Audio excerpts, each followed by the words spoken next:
Well, that's a good transition to the next piece here, because you've had a real sort of breaking of the dam in terms of, I mentioned before, it's becoming increasingly difficult to defend Israeli actions, even from people who've been very sympathetic. Piers Morgan, for example, really coming out strongly condemning the attack on Rafah and the, dozens of Palestinians who were murdered inside of tents. This one I didn't see coming, so put this up on the screen. Simone Sanders, who, was on the Biden campaign, and then she was in the Biden White House as an aide to Kamala Harris, now at MSNBC, and typically very much towing still the administration line, as if she, basically like a Biden administration mouthpiece over at MSNBC. So for her to tweet out any criticism is really noteworthy, and I give her credit, huge credit for that. She says the statements from some administration officials about not being able to verify what's happening in Gaza are absurd. We can all see the pictures. It's horrific. And she was referring, I think, specifically to Matt Miller playing dumb of like, oh, well, we don't know what really is going on in Rafah to really say whether this has crossed our red line. Who can really even know when you've got every major outlet saying they've moved tanks into Rafah, there's, huge strikes here, this is a major invasion, but they're still pretending like they have no idea. But similarly, you had Tony Blinken once again pretending like, oh, we really don't know what's happening here. We're going to talk to the Israelis and try to figure it out.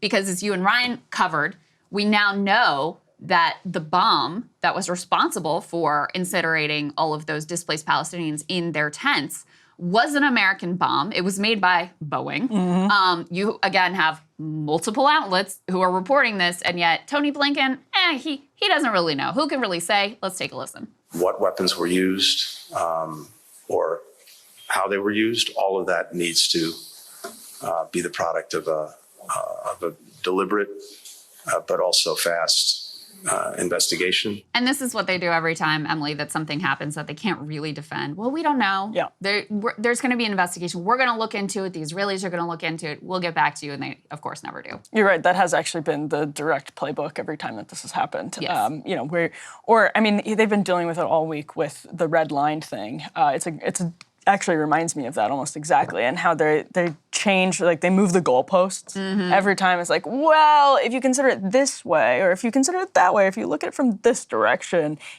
we don't really know, or it doesn't really count. I mean, it's a joke. Yeah, it's very obvious at this point. You also have another State Department official who has resigned. Let's put this up on the screen. This was a career State Department official who was specifically involved in the Biden administration's debates over Israel's conduct in Gaza, citing disagreements with a recently published U.S. government report that claimed Israel was not impeding humanitarian assistance to Gaza. That outgoing official is named Stacey Gilbert, served in the State Department's Bureau of Population, Refugees, and Migration. Gilbert sent an email to staff Tuesday explaining her view the State Department was wrong to conclude Israel had not obstructed humanitarian aid to Gaza. Officials who read the letter said. You've had a number of other Biden administration officials who have resigned for very similar reasons. This letter in particular, I'm sure you guys probably remember this. We covered this in the build-up to this. The U.S. has laws in place that say you can't legally, the Leahy Act, you can't ship weapons to a country that is using them to commit war crimes, or that is blocking humanitarian aid. And so Congress put pressure on the administration. We need you to produce a report looking into whether you can legally ship these weapons to Israel. So the State Department dragged their feet for a while. They postponed the report. Ultimately, they dropped the report at in the evening on Friday, typical, trying to bury the news. And they said, well, there's some problems here and we're concerned, but ultimately, no, we think it's all fine and good. Now, every independent organization that has looked at the aid situation specifically has said Israel is blocking aid. You have people starving to death. You've got trucks lined up for miles and miles and miles at the border. It's very clear what's going on here, but still they, weaseled their way into some sort of, finding that, we trust the Israelis when they say that they're doing the best that they can. And so she left specifically over a dispute with this report saying effectively, this is outrageous. Of course they're blocking aid. I can't stay in this position if you're going to pretend otherwise. Well, and this is, I think this is a huge ongoing theme is all the ICC conversation, for example, is that Israel and the United States This is not a new thing, but when humanitarian aid or international law is something that is beneficial to their foreign policy for public relations or political purposes, it becomes very important. Right. And on the other hand, you have people in the Israeli government or, and their supporters around the world saying like, well, this is a war. What do you think war is? This is what war looks like. And those are inconsistent positions. Now, it's true, you can wage a war and, necessarily, even if it's the most just war in the history of mankind, there will still likely be civilian casualties. That's the tragedy of war, even of just war. But these two positions are not compatible to say, on the one hand, international law is extremely important in Ukraine and in Russia, and when it comes to Israel, well, they're not a party to the ICC, doing the best that they can. It's one or the other for broad purposes, and that's a really, really frustrating thing. Again, like I said earlier, generally before October 7th have been pro-Israel. I think they had to respond to October 7th. I think we agree on that. They had to respond to October 7th in some way or another. But since then, all of this in the service of a cause that's impossible, which is annihilating Hamas. The actual ambition, impossible, technically impossible at this point in time, unless you are okay with mass civilian casualties. And I think that's what a lot of people don't want to say aloud.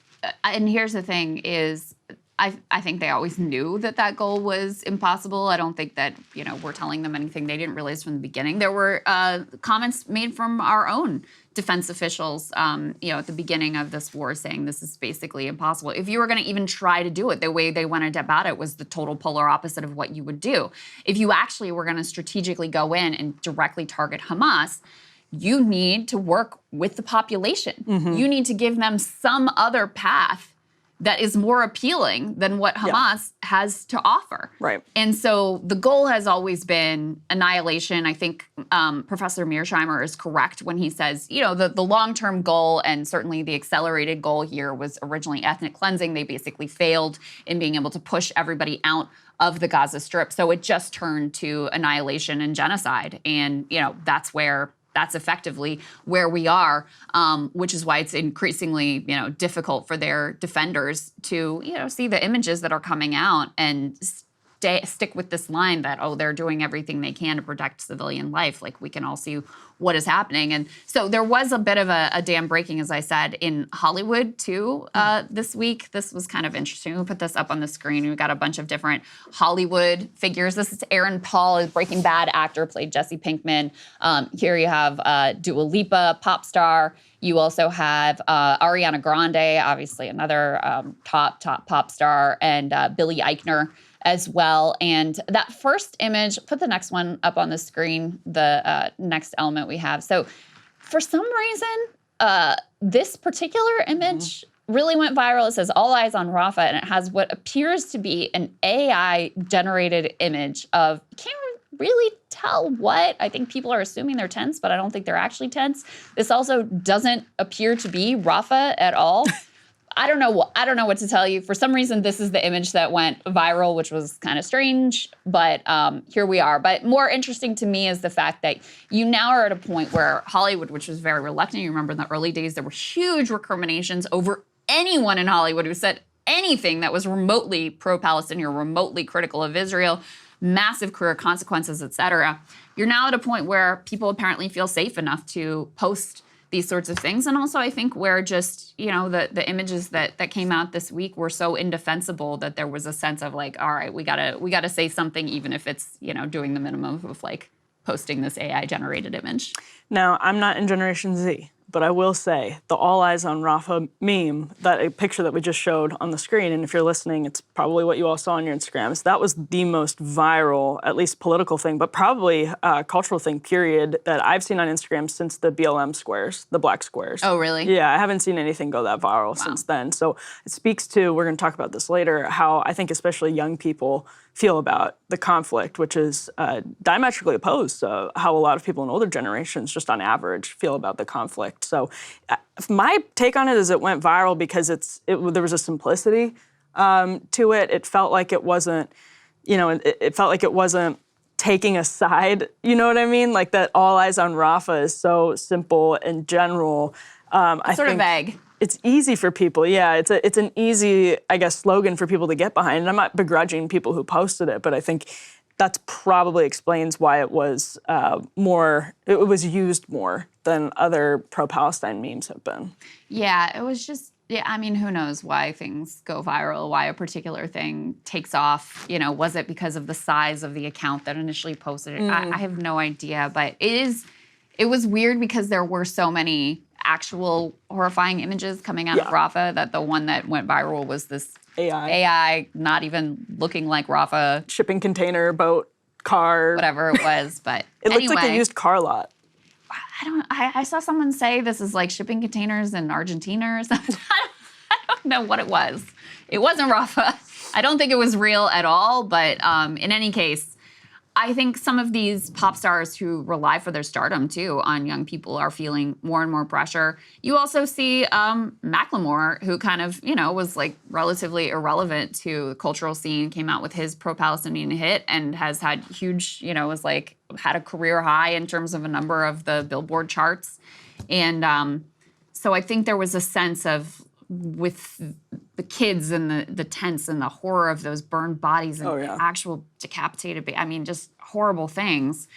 I think there was a buildup of pressure of like, all right, well, we got to say something. And to your point, this was maybe kind of like the safest thing that they felt like they felt comfortable putting their name to. I agree. And of course, I should say it wasn't just because it was simple that it went viral. It was because it was something simple that happened or that went viral after the mistake. What did Netanyahu call it? A tragic mistake. So even when you have Israel conceding that those images were real and a, quote, tragic mistake, that's actually different than some of the other tragedies that we've seen unfold, World Central Kitchen, et cetera. Well, that they actually did ultimately use similar language with World Central Kitchen. But after a while, it's always after they've exhausted every other. And it was the same here. First the IDF was crowing about we got these 2 Hamas bad guys, which maybe they did, maybe they didn't. We don't actually have proof. But that was their original, was like, yay, we're awesome. Look at how great we did. And then once there was massive international condemnation, including some weak concerns expressed from the U.S., that's when you get it's a tragic mistake, and we're very sorry for the civilian loss of life, et cetera, et cetera. But it seems to me like that happened. That turnaround was faster this time. Because the pressure was really, really high from the U.S. and from people in the U.S. and pressuring their own politicians and all of that. But ironically, I saw Ryan sharing this. So Bibi describes it as a tragic mistake, which seems to indicate some regret for the loss of Palestinian civilian life. There was a Palestinian Israeli who posted similar, concern for the loss of Palestinian civilian life in Rafah, who was arrested for posting that on social media in Israel. Fantastic democracy. Only democracy in the Middle East. Yes, the bulwark. Hashtag. Hey, if you like that video, hit the like button or leave a comment below. It really helps get the show to more people. And if you'd like to get the full show ad-free and in your inbox every morning, you can sign up at breakingpoints.com. That's right. Get the full show, help support the future of independent media at breakingpoints.com.